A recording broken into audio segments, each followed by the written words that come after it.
본 방송에서 제공하는 투자 정보는 투자 판단에 대한 조언입니다.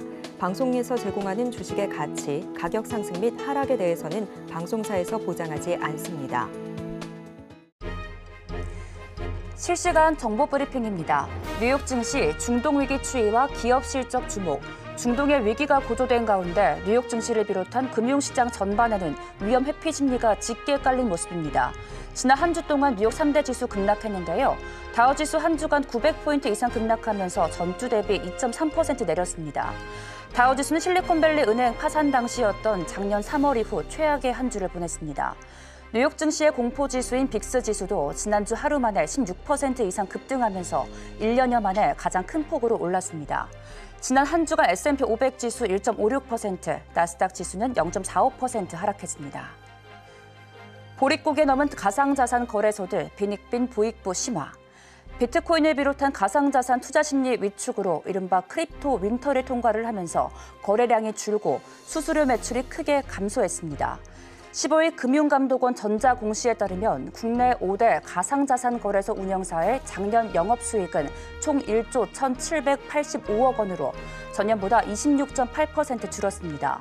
영업이익도 5,586억 원으로 전년보다 33.5% 감소했습니다. 6만 1,000달러까지 밀렸던 비트코인 6만 3천 달러 회복. 이란이 이스라엘을 공격하는 등 중동 긴장 고조로 한때 6만 1,000달러 선까지 떨어졌던 비트코인이 6만 3천 달러대로 회복을 했습니다. 15일 오전 6시 현재 비트코인은 24시간 전보다 2.89% 상승한 6만 3,878달러 선에 거래가 되고 있습니다. 이날 비트코인은 최고 6만 5,591달러, 최저 6만 1,786달러 사이에서 거래가 되고 있습니다. 전일 비트코인은 중동 긴장 고조로 6만 2,000달러가 붕괴돼 6만 1,000달러 선까지 밀렸습니다.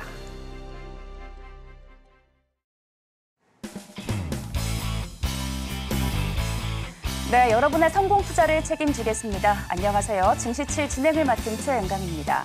네, 개편을 통해 1시간 먼저 인사를 드리게 됐습니다. 새로운 시간에 찾아뵙는 만큼 더 다양한 이슈 전해드릴 수 있도록 최선을 다하겠습니다. 네, 지난주 마지막 거래일 미증시는 3대 지수 모두 큰 폭으로 하락 마감을 했습니다. 특히 다우지수의 경우 작년 3월 이후 가장 큰 주간 낙폭을 기록을 했는데요. 이렇게 금요일 미증시에 찬물을 끼얹은 건 이란과 이스라엘 간의 긴장 고조였습니다. 현지 시간 12일이죠. 이란이 이틀 내로 이스라엘에 대한 보복 공격을 한다는 보도가 나오면서 증시를 끌어내렸습니다. 이렇게 여러 이슈들이 혼재됐던 글로벌 증시, 자세한 이야기는 잠시 후에 만나보도록 하겠습니다. 월요일의 증시7 지금 바로 시작합니다. 네, 월요일 첫 거래일인데 주말 사이 글로벌 증시에 좋지 않은 기사들이 나온 관계로 오늘 국내 증시와 미증시에 대한 전반적인 우려가 깔려 있습니다. 하지만 또 이런 상황 속에 또 저희는 잘 준비를 해야지 또 그에 대한 대비를 하지 않겠습니까? 마지막 거래일 뉴욕 증시 마감 상황부터 함께 확인해 보도록 하겠습니다. 네, 금요일장 3대 지수 모두 하락 마감을 했습니다. 다우지수 0.83% 내린 38,000선에 마감을 했고요. S&P 500 지수도 1.46% 내리면서 5,100선에 마감을 했습니다. 나스닥도 1% 넘게 빠지면서 16,175선에 하락 마감을 했습니다. 이날 시장은 중동발 리스크에 주목을 하면서 안전자산 선호 심리가 시장 전반에 깔리는 모습을 보였는데요.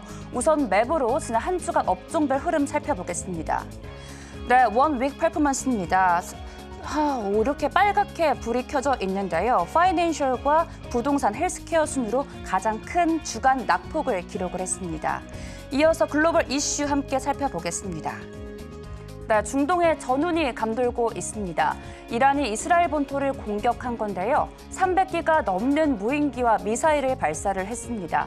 이는 10여일 전 시리아 내 이란 영사관이 폭격을 당한 것에 대한 보복 공격인데요. 이스라엘군은 이란이 현지 시각 13일 밤부터 14일 오전까지 이스라엘을 겨냥해 무인기와 순항 미사일 등을 300기 넘게 발사했다라고 밝혔습니다. 이는 지난 1일이죠. 시리아 내 이란 영사관이 폭격을 당해 혁명수비대 지휘관 등이 숨진 지 12일 만입니다. 이란 혁명수비대는 성명을 통해 범죄 정권에 대한 처벌이라며 보복 공격임을 분명히 했습니다. 공격 직후 이스라엘 영공은 폐쇄됐으며 국민들에게 대피 명령이 내려졌습니다. 또 이스라엘은 방공체계인 아이언돔으로 무인기와 미사일을 99% 요격했다고 발표를 했습니다. 이란은 직접 나서지 않고 이스라엘과의 전면전을 피해왔기에 이스라엘 본토를 공격한 건 이번이 처음입니다. 이스라엘은 이란의 공습이 일단락된 것으로 보고 영공을 다시 열었고 또 자국민에게 내린 대피 명령도 현재 해제한 상태입니다. 이란은 이스라엘이 재보복할 경우 2배로 더 강력하게 대응하겠다는 입장을 내놓았지만 이제 관건은 이스라엘의 보복 여부입니다. 간밤 이스라엘의 전시 강요 다수가 이란의 공습 보복에 찬성하고 있다는 보도가 나왔습니다. 회동에서는 상당수의 강요가 보복에 대해 공감대를 형성을 했지만 대응의 시기와 강도를 놓고 의견이 엇갈려 결론을 내리지는 못한 것으로 전해졌습니다. 5번째 중동 전쟁으로 비화할지는 이스라엘의 대응에 달려있기에 관련 소식 나오는 대로 빠르게 전해드리겠습니다. 네, 다음 이슈입니다. 국제유가 빠뜨릴 수 없겠죠.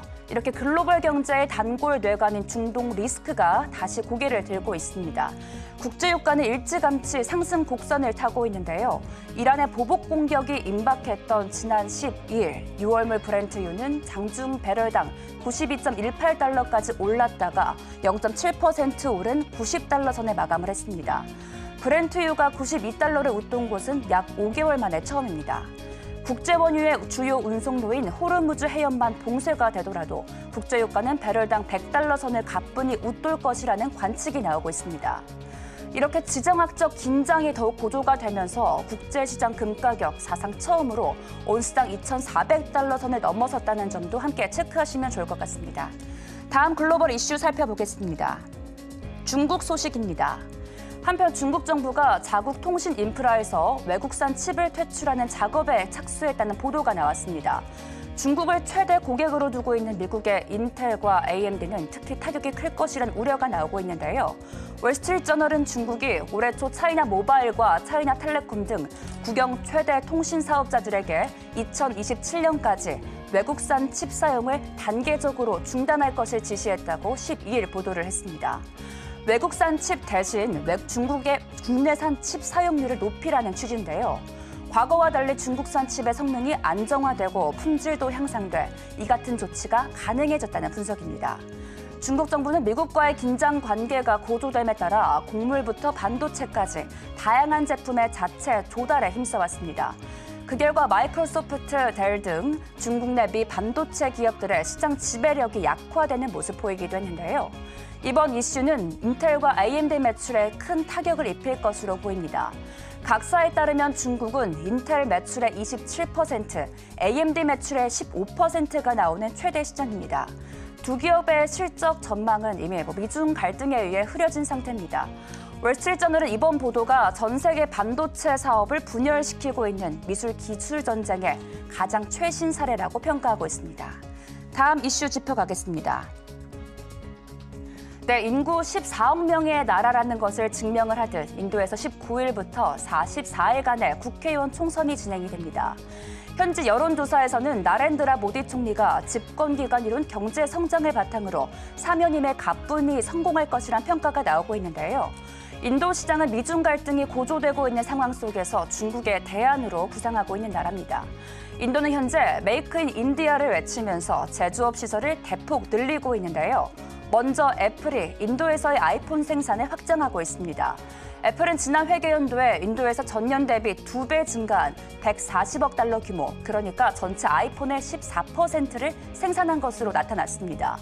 이에 더해 지난주에도 언급해드렸듯이 일론 머스크가 이달 중 인도를 방문해 모디 총리와 회담을 갖고 현지 투자 계획을 발표할 예정입니다. 이 기간은 인도의 총선 기간과 겹치기 때문에 테슬라의 투자 계획은 현 정부의 경제 정책에 더욱 탄력을 줄 것으로 보입니다. 앞서 인도 정부는 자국에 최소 5억 달러를 투자하고 3년 이내 공장을 설립하는 외국 전기차 기업에 최대 100%에 달했던 전기차 관세를 15%로 내리겠다고 밝힌 바 있습니다.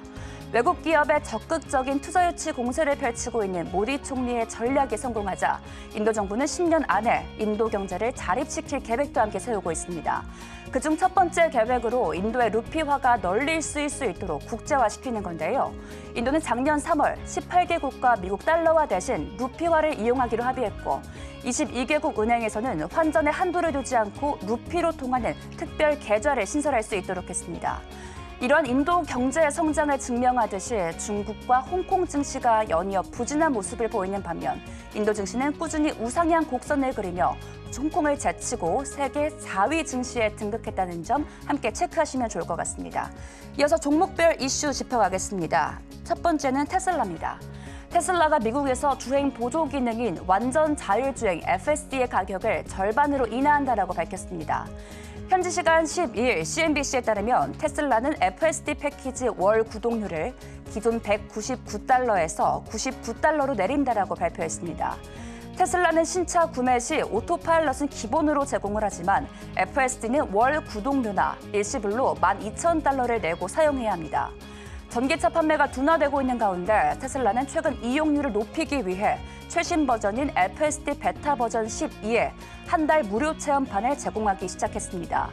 머스크는 직원들에게 이메일을 보내 실제로 FSD가 얼마나 잘 작동하는지 아는 사람이 거의 없다며 테슬라를 최초 구매하는 소비자들에게 FSD를 시연하라고 지시했습니다. 체험한 FSD에 대한 소비자 반응은 엇갈리는 것으로 알려졌는데요. 일부는 강화된 기능이 인상적이라고 평가하는 반면 일부는 시스템의 일관성과 안정성이 떨어진다는 반응을 보이고 있습니다. 한편 테슬라는 주행 보조 장치에 불과한 FSD를 완전 자율주행이라고 표현해 허위 과장 광고를 했다는 비판을 받아왔습니다. 금요일장 테슬라 2% 넘는 낙폭을 키웠습니다. 다음 기업 살펴가겠습니다. 다음 기업은 애플입니다. 애플이 자체 개발한 인공지능 반도체로 자사 PC와 노트북인 맥 제품에 AI 기능을 탑재하기로 했습니다. AI 부문의 경쟁력이 크게 떨어진다는 지적을 받는 애플이 최근 PC 판매량이 지속적으로 감소하자 뒤늦게 AI 기능을 강화하고 나선 건데요. 블룸버그 통신은 애플이 AI 성능 향상에 초점을 맞춘 프로세서 M4 생산을 앞두고 있다라 보도를 했습니다. 이어 6월 열리는 애플의 연례 개발자 회의에서 M4와 함께 AI 전략을 공개할 것이라 내다봤습니다. 맥 판매량은 2022년에 정점을 찍은 후 작년에는 전년 대비 27% 감소했습니다.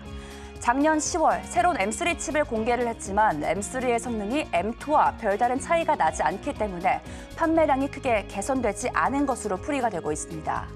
애플의 AI 기능 도입 소식에 금요일장 애플 지수에 밀린 M7 종목 중 유일하게 좋은 흐름을 보였습니다. 4% 넘게 상승하면서 $175 선의 마감으로 작년 5월 이후 11개월 만에 가장 큰 오름폭을 보였습니다. 네, 다음 이슈 살펴보겠습니다. 다음은 대형 은행 실적입니다. 네, 지속적인 인플레이션으로 인해 통화정책 방향성이 불분명해진 가운데 대형 은행들의 실적이 대거 공개가 됐습니다. 현지 시간 12일 미국 3대 은행인 JP모건 체이스, 또 웰스파고, 시티그룹은 시장 전망치를 뛰어넘는 1분기 실적을 발표를 했는데요. JP모건의 1분기 순이익은 전년 동기 대비 6% 증가한 $134억 2천만 달러를 기록했고 웰스파고와 시티그룹의 수익은 각각 7%, 27% 감소한 수치를 보였습니다. 세 은행의 매출은 총 4% 증가했지만 세 은행 모두 예금금리와 대출금리 격차에서 발생하는 수익인 NII, 순이자 이익이 감소를 했습니다. 그동안 미 연준이 인플레이션을 잡기 위해 기준금리를 공격적으로 인상하고 특히 작년 봄 지역은행 위기로 대규모의 자금이 대형 은행으로 옮겨가면서 주요 은행들의 순이자 이익이 크게 늘었습니다. 그러나 최근 미국 경제가 견조한 성장세로 인플레이션 재반등에 대한 우려가 커지면서 소비자들은 은행에서 다른 곳으로 자금을 이동시키고 있는데요. 투자자들은 이날 은행들이 NII 전망치를 상향 조정할 것으로 기대를 했지만 어두운 전망을 내놓자 은행주 일제히 하락했습니다. 특히 JP모건 6.47% 급락하면서 약 4년 만에 최대 하락률을 기록하면서 15년 만에 실적 발표 후 최대 낙폭을 기록했습니다. 웰스파고와 시티는 각각 0.39%, 1.7% 하락 마감했습니다. 다음 이슈입니다. 다음 이슈는 쿠팡입니다. 네, 앞서 전해드린 중동발 리스크로 지난주 마지막 거래 뉴욕 증시 급락을 했지만 이날 한국 이커머스 기업 하나가 급등을 했습니다. 바로 쿠팡인데요. 11% 이상 상승하면서 눈길을 끌었습니다. 이날 쿠팡이 급상승한 이유는 신규 회원의 와우 멤버십 가격 인상 덕분입니다. 지난 12일 인상 소식이 발표된 후 주가가 급등한 건데요. 쿠팡은 이번 멤버십 가격 인상의 근거로 다양한 혜택을 들었습니다. 쿠팡의 와우 멤버십은 무료 배송, 배달, 직구, 무료 반품과 무료 OTT 등 오무 혜택을 제공을 합니다. 쿠팡 와우 회원은 작년 1년 새 27% 늘어난 1,400만 명에 달하는데요. 이번 멤버십 인상으로 쿠팡은 월 394억 원, 연간 기준 4,729억 원가량의 추가 멤버십 비용을 거둘 것으로 전망이 됩니다. 앞서 지난 2021년 와우 멤버십 가격을 올렸을 당시에도 가입자는 크게 이탈하지 않았고 작년 말엔 역대 최대 수준으로 불어났습니다. 마지막 이슈 짚어가겠습니다. 세계 최대 자산운용사 블랙록의 레리 핑크 회장이 올해 미 연준이 예정대로 3차례가 아닌 2차례 금리 인하를 단행할 가능성이 높지만 물가는 2%의 목표치로 내려가지 않을 것이라 전망을 했습니다. 이어 핑크 회장은 연준이 한두 번의 금리 인하를 통해 경제가 어떻게 반응하는지 테스트해볼 필요가 있다라고 주장을 했는데요. 핑크 회장은 지난 2년 동안 인플레이션이 고착화될 것이라 경고를 해왔고 연준의 금리 인하 속도에 대해 시장보다 보수적인 입장을 취해왔습니다. 이날 제이미 다이먼 JP모건 회장도 인플레이션을 비롯해 각종 전쟁과 연준의 양적 긴축 등이 오히려 경제를 위협하고 있다라 진단을 했습니다. 앞서 다이먼 회장은 연례 주주서한을 통해 다수의 요인이 인플레이션을 부추길 수 있다라 경고를 하면서 미국의 금리가 8%대까지 오를 수 있다 전망하기도 했습니다. 최근 여러 연준 위원들은 금리 인하에 대한 신중론을 펼치고 있다는 점 함께 체크하시면 좋을 것 같습니다. 지금까지 외신 브리핑 최은강이었습니다.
네, 증시칠 조간 브리핑 시간입니다. 서울경제신문에서 발행한 이슈 전해드리는데요. 첫 번째 소식부터 하나하나 짚어보겠습니다. 화면 살펴보시죠.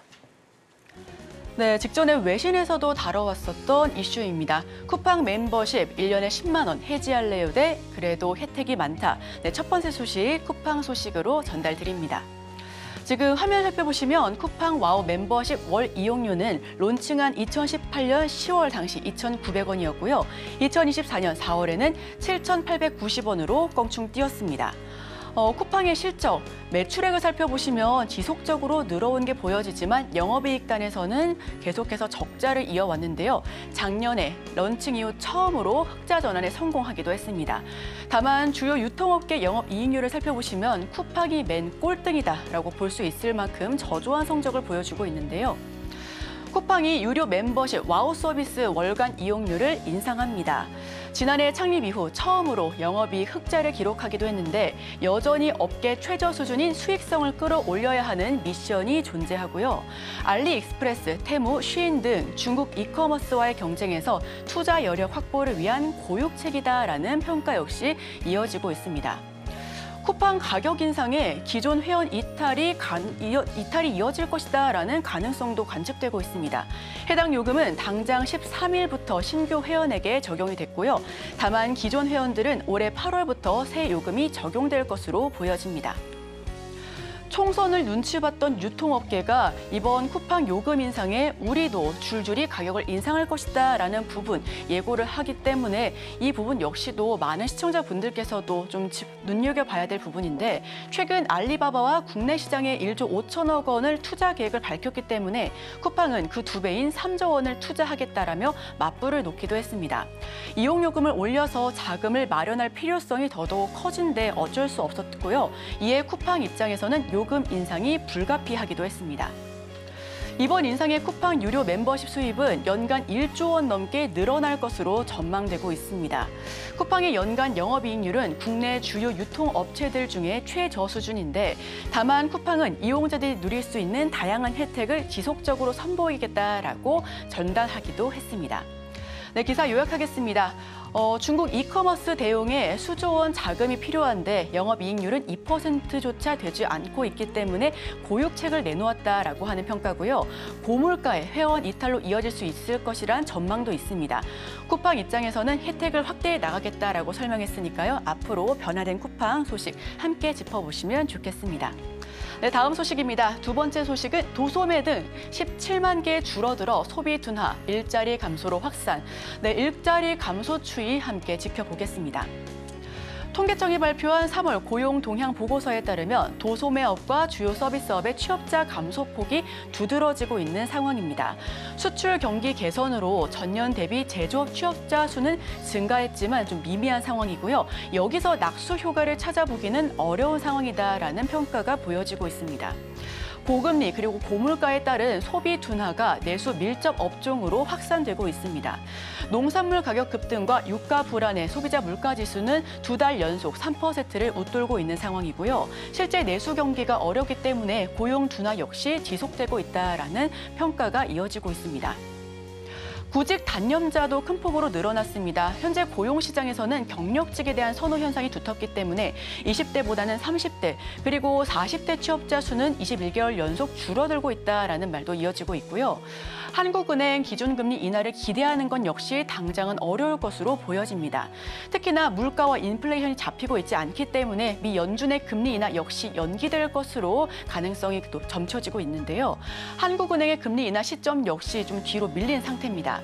여기에 주말 사이에 심화된 중동 불안과 국내 저출생 역시 변수로 들어와 있는 만큼 앞으로 향후 일자리 감소가 조금 더 크게 확산되지 않을까 하는 우려가 짙어지고 있습니다.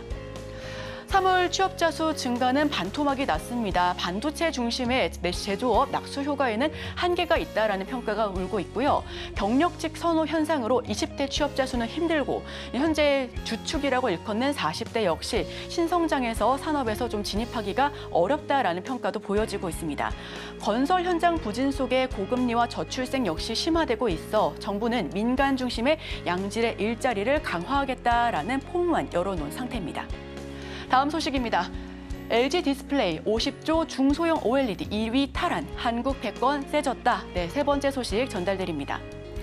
화면 살펴보시면 중소형 OLED 시장 점유율 삼성 디스플레이가 압도적으로 1위를 차지하고 있습니다. 그 뒤를 이어 LG 디스플레이와 중국 BOE 같은 경우에는 2등과 3등 엎치락 뒤치락하는 상황이었는데요. 다만 이번에는 LG 디스플레이가 2위를 차지함으로써 승기를 잡아냈습니다. 현재 중소형 OLED 시장 규모 전망 살펴보시면 2023년보다 2024년 그리고 2026년에 큰 폭의 성장률이 두드러질 것으로 보여지고 있는데요. 지난해 중소형 OLED 시장에서 LG 디스플레이가 2위를 탈환했습니다. 중국 업체가 진입하지 못한 프리미엄 패널 기술을 무기로 삼아 단가와 공급량을 동시에 끌어올린 효과로 풀이되고 있는데요. 기술 우위를 앞세워서 삼성 디스플레이는 시장 선두를 굳건히 하고 있습니다. 중국 업체들의 저가 공세에도 국내 디스플레이사들이 선점을 하고 있는데 그 이유로 프리미엄 기술을 탑재한 고부가 패널 판매량을 늘렸기 때문이다라는 평가가 나오고 있습니다. 내년에도 국내 디스플레이 업체들에게 유리한 환경이 조성될 것으로도 보여지고 있는데요. BOE는 2021년부터 LTPO 생산 양상을 시도하고는 있습니다만 생산에 필요한 기술과 공정 수준이 높아서 진입이 어려운 상황이 지속되고 있었습니다. OLED 분야에서 기술적 우위가 있는 국내 디스플레이 기업의 수혜가 지속될 것으로 기대가 되고 있고요. 소형 OLED 시장 규모는 앞으로도 꾸준히 성장할 수 있을 것으로 보여지고 있습니다. 중국 BOE 꺾고 점유율 16%를 차지하고 있습니다. LG 디스플레이 작년 애플 물량 확대로 지금 껑충 뛰어 올랐고요. 중국산 저가 물량 공세가 거셌지만 프리미엄 시장으로 모델 승부수를 띄웠기 때문에 삼성 역시 점유율 55%로 1위를 차지할 수 있었습니다. 네, 제가 준비한 소식은 여기까지입니다. 계속해서 오늘의 일면에 이어 전문가 수혜주까지 찾아보도록 하겠습니다. 저희와 끝까지 함께 하시죠.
네, 전문가들은 개장 전 어떤 이슈를 주목을 하고 있을까요? 오늘의 일면에서 만나보겠습니다. 오늘은 인사이트K 배종찬 소장님과 함께합니다. 소장님 어서 오세요. 안녕하십니까? 네, 반갑습니다. 네, 오늘의 일면 헤드라인 먼저 공개를 하겠습니다. 네, 이란이 이스라엘에 대한 보복 공격을 시사를 하면서 지난주 금요일장 미증시 3대 지수 모두 큰 폭으로 하락 마감을 했습니다. 결국 주말 사이에 이란이 폭격을 했다는 보도가 나오기도 했습니다. 정확한 내용 한번 설명해 주시죠. 그렇습니다. 이스라엘의 본토로 네. 이란이 수백 대의 무장한 드론기 네. 그리고 미사일을 쐈습니다. 물론 이제 이스라엘에서는 99% 아이언 돔을 이용해서 방어 장치죠. 요격을 했다 이렇게 하지만 또 지금 피해가 잘 알려지지 않고 있기도 합니다. 그러니까 수백 대의 무기가 발사가 됐다는 것만으로도 상당히 위협적인 것이고 우리가 이른바 중동의 하얗구라는 이야기를 하고 있거든요. 그만큼 지금 중동 사태가 심상치 않습니다. 이스라엘과 이 가자 지구의 하마스 정파 간의 무력 갈등 이 부분이야 우리가 그래 가능성이 있겠네 생각했지만 이 이란과 이스라엘이 전면전이다. 이거는 정말 세계 경제의 치명타 중에 치명타가 될 수밖에 없는 것이고요. 이런 이유가 그러면 이스라엘이 가만히 있는데 이란이 공격을 했느냐? 그게 아닙니다. 이스라엘이 시리아에 있는 수도죠. 다마스커스의 이란 영사관을 폭격을 했습니다. 그런데 이 영사관에 이른바 이란의 전쟁 영웅들, 군 영웅들이 상당히 많이 있었거든요. 이들이 7명 정도가 사망을 해버렸어요. 폭격을 당해서 이스라엘을. 그랬더니 이란이 우리 보복한다 이랬는데 미국도 말리다. 이건 왜냐하면 폭격을 당해서 사람이 죽었잖아요. 일단 이란이 먼저 당한 거예요. 시리아이긴 하지만. 그러다 보니까 미국도 어쩔 도리가 없는 거죠. 아, 이란이 공격한다. 대비하고 있어라. 그래서 실제 미국과 영국이 날아오는 이 드론기를 상당히 또 방어를 해줬어요. 그런 정도로 이제 이스라엘 편을 들고는 있지만 이게 이제 이스라엘도 일단 본토 폭격을 당했기 때문에 본토라는 게 다릅니다. 그러니까 이제 본토 폭격을 당했기 때문에 이스라엘도 지금 우리도 가만히 안 있겠다. 이게 이스라엘도 핵을 가지고 있고 이란도 핵을 가지고 있어요. 지금 어떤 일이 벌어질지 모릅니다. 그러다 보니까 이 이슬람 율법 중에 키사스 원칙 여러분들이 많이 들어보셨을 거예요. 눈에는 눈, 이에는 이. 이게 지금 이란의 어떤 전략인데 한번 보십시오. 화면을 보시면 저쪽에 약간 우리 그림이 좀 희미하긴 한데 볼록 튀어나와 있고 그다음에 좀 이 걸프 페르시아만이 좁혀지는 지점이 있죠. 네네, 저기가 이란이 항상 이야기하는 호르무즈 해협이에요. 그러니까 저기 아주 넓지가 않으니까 우리 저기 아예 꽉 막아버리고 유조선이고 뭐고 못 다니게 할 거야. 이런 엄포를 놨는단 말이에요. 우리가 그렇게까지 심각하게 해본 적은 없는데 그래서 지금 이스라엘과 연관된 선박까지 지금 납포를 한 상태입니다. 이게 심상치가 않아요. 그러다 보니까 이게 배경은 같은 이 이슬람의 시아파예요. 가자 지구에 팔레스타인이 막 당하는 걸 보면서 이란이 그때도 무기를 레바논에 헤즈볼라에 지원을 해서 공격을 했다는 이야기도 나왔거든요. 그러니까 이란은 이참에 우리 가만히 안 있겠다 이런 상황인데 그래서 지금 상당히 심각해지고 지금 외신에 따르면은 1979년 이란 혁명이 일어난 이후에 이스라엘을 향한 전면 공격은 처음 있는 일입니다. 네, 소장님 말씀 들으니까 좀 빨려 들어가듯이 잘 정리가 된 것 같습니다. 또 간밤에 보도가 나왔습니다. 이스라엘의 강요 다수가 또 이란의 공습 보복에 찬성하고 있다라는 보도가 나왔는데요. 이러면서 5번째 중동 전쟁이 되는 것이 아니냐 이런 우려가 함께 나오고 있습니다. 여기서 저희가 체크를 해봐야 될 게 바로 국제유가 아니겠습니까? 그렇습니다. 네. 이미 뭐 우상향 곡선을 그리고 있긴 하지만 앞으로의 국제유가 흐름 어떻게 보시는지요? 다양한 예측이 나옵니다. 단기적으로는 급등할 게 분명해요. 그런데 지금 4월 달인데 우리도 벌써 덥거든요. 그러면은 엄청난 에너지 소비가 예상되고 우리는 거의 대부분 이 걸프에서 원유를 수입하다시피 합니다. 대부분을. 그렇기 때문에 지금 중국, 또 일본, 또 한국, 또 대만 이런 나라들이 직격탄을 맞을 수밖에 없는데 자칫 유가가 올라가면 여러분들 뭐냐면 인플레이션이 상승할 수 있습니다. 그러면 우리가 고대하고 있는 미국 연준의 금리 인하 이것 자체가 아예 이제 멀어져 버릴 수도 있는 그런 일이 돼버립니다. 상당히 지금 일면에 지금 도배되고 있는 것이 지금 중동 사태입니다. 호르무즈 해협이 가장 중요한 수출로인데 전 세계 석유의 5분의 1이 여기를 지나요. 많을 때는 4분의 1까지. 그런데 뭐 5분의 1, 4분의 1이 중요한 게 아니라 우리나라한테 중요한 겁니다. 우리나라한테 중요한데 우리는 거의 대부분이 호르무즈 해협을 통과한다고 보시면 돼요. 그러니까 사우디아라비아하고 아랍에미레이트는 약간 다른 경로가 있긴 합니다. 그런데 이 두 나라 외에는 뭐 카타르도 있고 이 두 나라 그러니까 사우디아라비아와 아랍에미레이트 외에는 호르무즈 해협을 통과하지 않고는 방법이 없어요. 대체 수송로가 없습니다. 그러니까 이게 큰 일이 벌어질 수밖에 없는 상황인데 자 인도도 있고 중국도 있고 일본도 있고 우리나라도 있고 여기에 영향을 받을 수밖에 없는 상황입니다. 자 미국도 그럼 괜찮느냐? 미국은 양은 많지 않다 하더라도 11%가 호르무즈 해협을 지나갑니다. 미국이 사용하는 석유에. 그러면 이것 자체가 상당히 심각한 일이 될 수가 있습니다. 네, 방금 말씀해 주신 것처럼 또 호르무즈 해협이 폐쇄가 되면 유가가 상승하고 또 이로 인해서 인플레이션이 올라가면 또 금리 인하 시기가 지연될 것이란 우려가 나오고 있는데 저는 또 개인적으로 이게 또 스태그플레이션까지 되지 않나라는 또 생각도 들기도 하거든요. 그렇습니다. 지금 바로 표를 하나 보시죠. 표를 하나 보시면 지금 이 2003년도 1분기에 지금 오일 상황들을 보시거나 지금 제가 아까도 말씀드렸던 게 뭐냐면 지금 사우디아라비아하고 아랍에미레이트 정도를 빼고는 다들 쿠웨이트나 우리 다 이름 들어본 국가들 이라크나 바레인이나 이런 나라 카타르 이런 나라들은 호르무즈 해협을 지나지 않고는 방법이 없는 거다. 그러면 방금 전에 우리 최근께서 말씀하셨듯이 유가 오르면요. 자 물가가 올라갑니다. 물가 올라가면 인플레이션 잡아야죠. 그럼 기준금리 또 더 올려야 될 수도 있어요.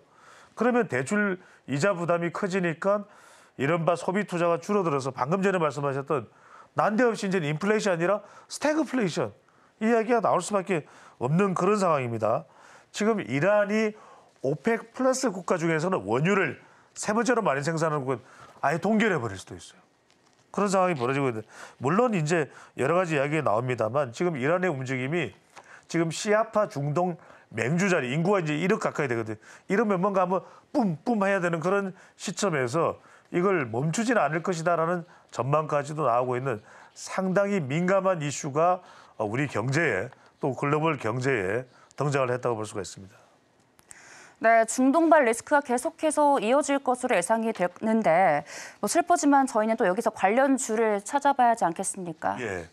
일단은 이제 원유 공급망 자체가 이제 차질을 빚을 수밖에 없기 때문에 유가가 올라가게 되면 일단은 이걸 석유화학 시설을 통해서 이제 정유해서 이제 석유라 이렇게 이제 실제 차량에 공급할 수 있는 또 시설에 공급할 수 있는 이런 시설의 기업들이 단기간에는 상당히 수익을 올릴 수밖에 없습니다. 가격이 오르니까요.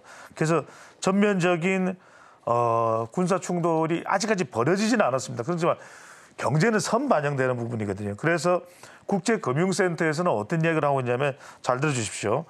이스라엘과 팔레스타인 분쟁이 이게 이제 하마스입니다. 단기간에 걸치면 배럴당 유가가 $100 이내로 잡힐 것인데 이 부분입니다.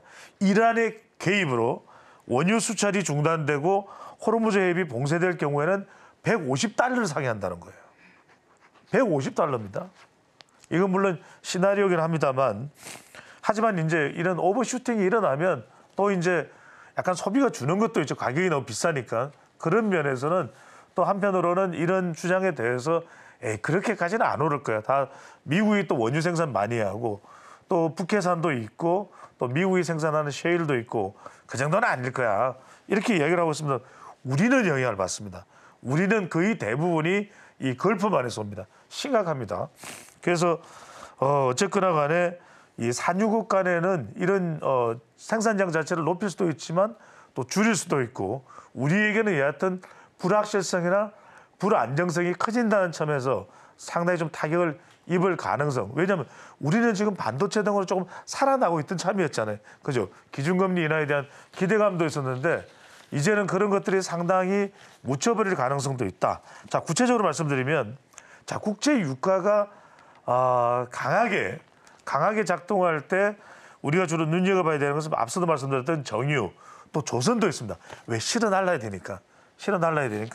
또 하나는 이제 단기입니다. 장기가 아닙니다. 단기적으로는 플랜트, 뭔가 시설 부분도 공격을 당했거나 이러면은 석유 관련 인프라 시설들을 여기 이제 복구를 해야 되는 상황이 생기기 때문에 그래서 국내 정시에서는 정유주로 불리는 종목들이 최근 상승세가 좀 두드러지게 돼서 좀 보시죠. 보시면은 이 표를 아예 가지고 나왔는데 보시면 일목요연하게 아실 수 있는 게 정유와 관련된 흥구석유 또 S오일은 바로 샤인 프로젝트와 또 연관되어 있죠. 그러니까 상당히 우리로서는 안전한 수단이 되는 게 사우디아라비아는 그래 원유 갖다가 한국에다 저장해 이랬단 말이에요. 그게 이제 샤인 프로젝트니까 관련된 기업인 S오일에 주목을 할 필요 있고 쉘석유. 그다음에 한국조선해양은 일단은 조선과 관련된 선단을 이끌고 있는 것이 한국조선해양입니다. 요 한국조선해양의 우산 아래에 HD 현대중공업도 있고 현대삼호중공업도 있고 현대미포조선도 그런 종속회사까지 연계되어 있다는 점. 그다음에 또 원유 운반선, 컨테이너선, 정 안 되면 LNG선 등 이런 것까지 이제 작동이 될 수가 있다는 부분. 마지막으로 이제 제가 말씀드렸던 게 이제 건설주죠.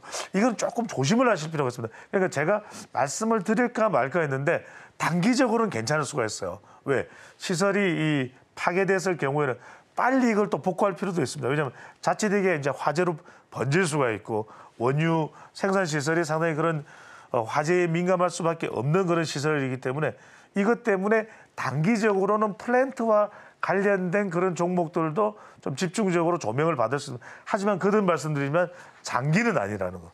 왜냐하면 이것 자체가 아예 전쟁의 미사일이나 이런 걸 통해서 지금 어떻게 될 줄은 알 수 없는 상황입니다만 이란이 가령 이스라엘로부터 미사일 폭격을 받았다. 그러면 이란으로서는 가만히 있을 수가 없습니다. 여기서 가만히 있는 상황이 되면은 시아파의 맹주라고 하는 여러분들 시아파 그러니까 호르무즈 해협을 위해서 대체로 위쪽의 국가가 시아파 아래쪽이 순위파입니다. 그러니까 이제 시아파의 맹주로서의 이란, 페르시아의 영광이 없구나.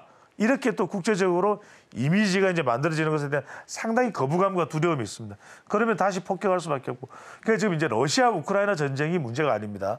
자, 이란과 이스라엘 전쟁은 미국, 영국, 유럽이 다 달려들 수밖에 없고 이란의 뒤에는 뭐 어떤 국가들입니까? 러시아와 중국이 있습니다.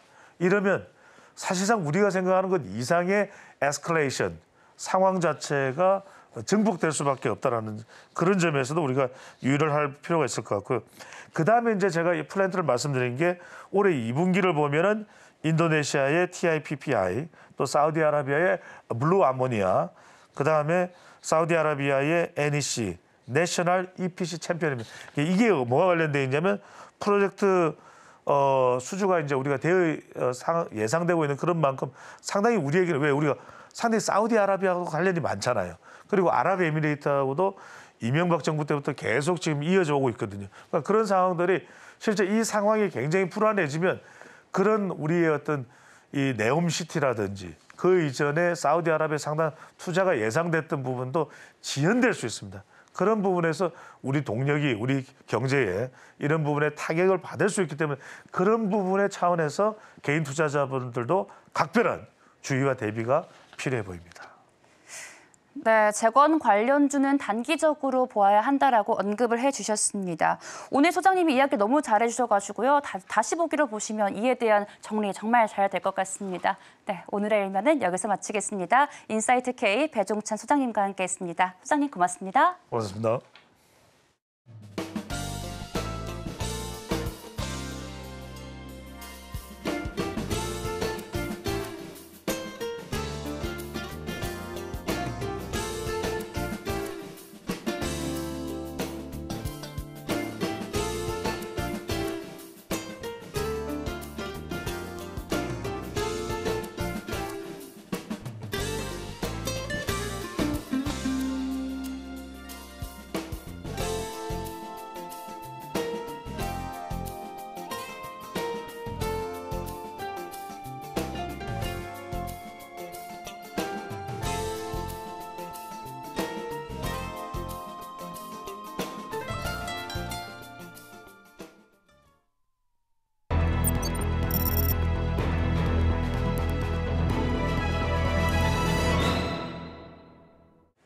네, 개장 전에 반드시 체크해야 하는 시간 외 종목들입니다. 급등주, 급락주 모두 살펴볼 텐데요. 오늘 함께 하실 분은 진해인베스트먼트 정선호 대표입니다. 어서 오세요.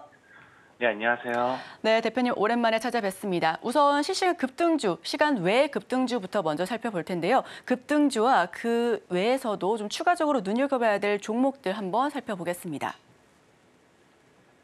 일단은 지금 시간에 급등했던 종목들 지난 금요일 체크해 본다라고 하면은 중국이 또 이제 구리 생산 감축한다는 이 이슈가 나오기 시작했습니다. 그리고 거기에 따른 국제 구리 가격 상승 및 전력망 부족이라고 해가지고 이제는 또 뭐가 나오느냐?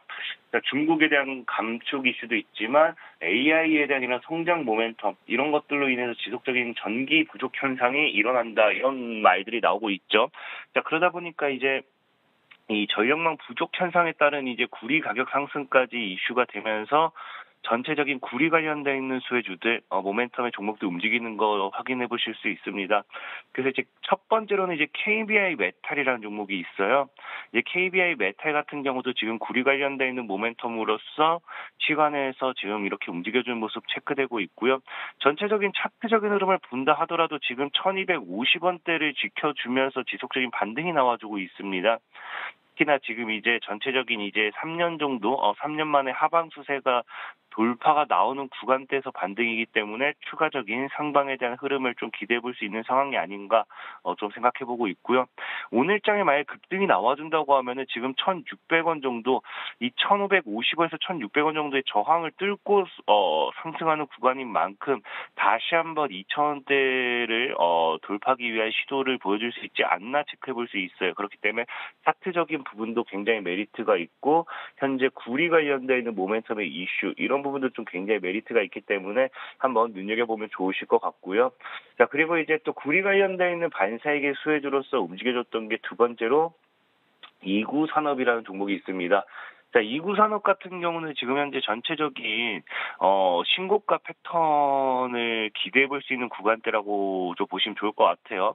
지금 월봉상 차트를 본다라고 하면은 지속적으로 지금 5,400원, 5,500원 이상에서 양봉으로서 마무리를 했던 이력이 없습니다. 5,500원 위로 올라갔던 적은 있지만 5,500원 위로 종가 마무리를 한 적이 없다라는 건 이 구간대가 굉장히 강한 저항 구간이었다 좀 볼 수 있겠고요. 현재는 이제 이구산업이라는 종목이 5,500원 위에서 지금 5,700원 정도를 지금 종가 대응하고 있는 만큼 이번 달 지금 전체적인 흐름이 5,500원대만 깨지 않고 지켜준다고 하면은 사실상은 다음 달로 갔을 때 또 신고가 패턴에 대한 기대감을 해볼 수 있다라는 겁니다. 자, 그렇기 때문에 이구산업이라는 종목 역시도 이 5,500원을 뚫어주면서 신고가 패턴을 넘어갔을 때는 7,000원까지도 단기간에 이 재돌파 할 수 있는지 그런 관점에서 좀 종목을 대응하시면 좋을 것 같아요. 그래서 그런 부분에 대해서 좀 보시면 좋을 것 같고, 자, 그리고 이제 또 세 번째로 이제 구리 관련되어 있는 종목이 대창이라는 종목이 있어요. 대창. 자, 대창 같은 경우도 보면은 전체적으로 봤을 때 이제 현재 1,500원 정도의 저항대, 뭐 1,500, 1,600 정도 구간의 저항대를 눈앞에 자리 잡고 있는 구간이긴 하지만 앞서 얘기했던 이런 종목들, 아까 앞서 얘기했다시피 KBI 메탈이라든지 이구산업 이런 종목들이 저항대를 뚫어준다라고 하면 충분히 추가적인 삼각 수렴대 돌파하면서 강한 상방까지 또 기대해 볼 수 있는 구간이 아닌가 싶습니다. 대창이라는 종목까지 구리 관련되어 있는 모멘텀을 좀 보시면 좋을 것 같고, 사실 구리 관련되어 있는 모멘텀의 종목들이 이 전력 관련되어 있는 부분으로서 이제 지금까지 이슈가 됐다라고 하면은 최근에 이제 지난 주말 동안 이란의 이스라엘 공습이 있었습니다. 거기 관련돼 있는 반사이익으로서 무기, 총알이라든지 방탄 뭐 이런 것들에 대한 이런 부분에도 구리가 사용되기 때문에 이런 수요 증가에 따른 반사이익도 좀 기대해 볼 수 있다 보시면서 구리 관련되는 종목들 대응하시면 될 것 같습니다. 자, 그리고 이제 네 번째로는 어쨌든 또 조일 알미늄 역시도 구리 관련되어 있는 반사이익의 수혜주로서 좀 움직이고 있다라고 보시면 좋을 것 같아요. 조일 알미늄 역시도 현재 뭐 2,000원대를 크게 안 무너뜨리면은 추가적인 상승 나와주는 거 이렇게 보시면 좋고, 전체적인 시간에 어쨌든 구리 관련되어 있는 종목들이 움직인다 보시면 좋을 것 같고요. 구리와 별개로는 또 JENTC라는 종목은 이제 우리 계속해서 최근에 이제 유리기판 관련되어 있는 이런 모멘텀으로서 움직여줬기 때문에 JENTC 역시도 뭐 유리기판으로서 신고가 패턴을 가는지 보면 좋을 것 같아요. 오늘 좀 눈여겨보면 좋을 종목은 전체적인 사실 뭐 구리 관련되어 있는 종목들이 장 초반에 움직일 수 있겠지만 이 역시도 단발적인 모멘텀으로 끝날 수 있기 때문에 저는 오히려 장기적인 관점에서 봤을 때 유리기판 관련되어 있는 모멘텀의 JENTC, 특히나 지금 신고가 패턴에 대한 기대가 있는 만큼 신고가 패턴은 이 종목이 무너지지 않는다라고 하면은, 차트가 무너지지 않는다고 하면 지속적으로 매일같이 상승하면서 고점을 갈아치울 확률이 높기 때문에 JENTC 한번 집중해 보시라 말씀을 드리겠습니다. 네, 시간 외 급등주 탑5 살펴봤습니다. 우선 중국발 이슈와 AI 모멘텀으로 전력망 부족에 따른 구리 관련주들 수혜를 입을 것으로 보여졌고요. 그 중에서는 JENTC 조금 더 살펴보면 좋겠다라는 입장까지 말씀해 주셨습니다. 자, 그렇다면 급락했었던 종목들도 살펴봐야죠. 그 중에서도 좀 체크해야 될 종목, 어떤 종목들이 있을까요? 급락했던 종목들은 본다라고 하면은 뭐 사실상은 이 하락률 상위에 나왔던 종목이라든지 아니면 단기과열, 최근에 급등하면서 이런 투자 경고라든지 단기과열 지정된 종목들이다 보시면 좋을 것 같아요. 그래서 지금 동일 고무벨트 같은 경우가 첫 번째로 있다는 말씀을 드릴 수 있는데, 동일 고무벨트 같은 경우도 지금 보면은 그 금요일장에서 이 윗골이 되고 무너지면서 하락률 상위로서 좀 이 종목 언급이 그 뉴스로 나오기 시작합니다. 자, 그러면서 급락이 나와주다 보니까 추가적인 8,500원 구간까지도 조정이 좀 나와줄 수 있지 않나 좀 생각을 해보고 있고요. 자, 두 번째로는 판타지오라는 종목이 있어요. 판타지오 같은 경우도 보시면 아시겠지만 역시나 금요일장에서 윗골이 되면서 하락률 상위를 기록하게 됩니다. 자, 그러면서 역시나 지금 전체적인 급등 이후의 조정, 그래서 250 정도까지도 추가적인 하방 포지션 열어놔야 되지 않나 좀 생각해보고 있습니다. 그래서 판타지오라든지 아까 동일 고무벨트 하락률 상위에 따른 이런 이 모멘텀이다 보시면 좋을 것 같고요. 자, 세 번째로는 샤페론이라는 종목이에요.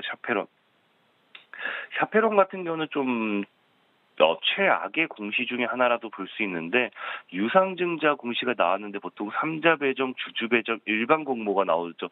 이 셋 중에 제일 최악은 일반 공모라 보시면 좋고, 일반 공모 같은 경우는 사실상의 주주들조차도 유상증자에 참여하지 않을 확률이 높다라는 판단하에 그냥 일반 공모, 그냥 주주가 아닌 사람들에게도 싸게 팔 테니 사달라 뭐 이런 느낌으로 보시면 좋아요. 그렇기 때문에 정말로 기업적인 가치가 굉장히 많이 희석된 그런 부분이지 않나 생각해보면서 샤페론 좀 많이 조심해야 된다 좀 말씀드리고 싶고, 자, 그 네 번째로는 이제 솔루스 첨단 소재 같은 경우도 보면은 단기간에 급등 나오는 걸 확인해 보실 수 있죠. 그러다 보니까 추가적인 급등이 나오면은 단기 과열로 지정될 수 있다는 지정 예고, 이런 것들에 따른 또 개인들의 하락 매도 좀 나와주고 있다 보시면 좋을 것 같고요.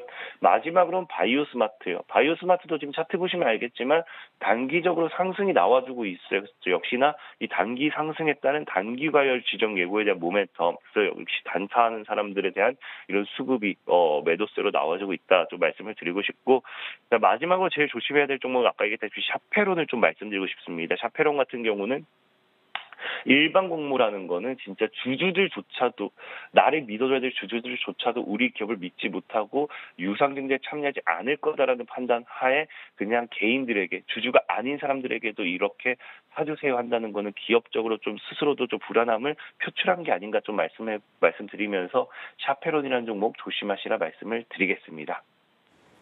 네, 지금까지 시간 외 급락주 살펴봤고요. 그 중에서는 샤페론 조금 더 주목하시면서 주의하셔야 될 것 같습니다. 지금까지 시간 외 시간에서 대표님 오늘 말씀 정말 고맙습니다. 오늘의 핵심입니다. 주말 사이 이란이 이스라엘에 대한 보복 폭격 보도가 나왔습니다. 배종찬 소장님과 중동발 리스크가 글로벌 경제에 미치는 영향 만나봤습니다. 오늘의 일정으로는 삼성전자가 오늘 미 텍사스주 테일러에 반도체 추가 투자 계획을 내놓을 것으로 전망됩니다. 시간의 급등주로는 유리기판 관련주 JNTC, 시간의 급락주로는 350억 규모의 유상증자 결정한 샤페론 만나봤습니다. 네, 저희가 방송 중에 제공해드린 정보는요, 투자 판단에 의한 조언일 뿐 해당 종목에 대한 가치나 수익률은 보장하지 않습니다. 저희는 잠시 후 증시 8로 돌아오겠습니다. 시청해주신 여러분 고맙습니다.